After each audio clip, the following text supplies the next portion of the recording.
Hello friends, அஸ்ஸலாமு அலைக்கும். இன்றைக்கி நம்ம இந்த சம்மருக்கு ஏற்ற குழு குழு மசாலா மோர் எப்படி ப்ரிப்பேர் பண்ணுறதுன்னு இந்த வீடியோவில் பார்ப்போம். அதுக்கு 1/2 லிட்டர் தயிர், ஒரு பெரிய துண்டு இஞ்சி, ஒரு பச்சை மிளகாய், ஒரு கைப்பிடி அளவு மாங்காய், அதோட கொஞ்சம் தண்ணி சேர்த்து மோர் கடையிற மத்தில் நல்லா கடைஞ்சி எடுத்துக்கோங்க. கடைஞ்செடுத்த மோரை ஒரு மிக்ஸி ஜாரில் சேர்த்து கொஞ்சம் கருவேப்பிலை, கொஞ்சம் கொத்தமல்லி,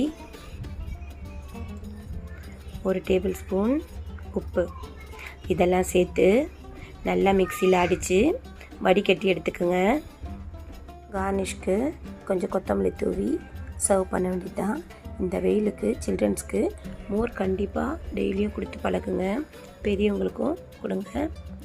நம்ம சேனலை சப்ஸ்கிரைப் பண்ணலாம், சப்ஸ்கிரைப் பண்ணிக்கோங்க. பாய்.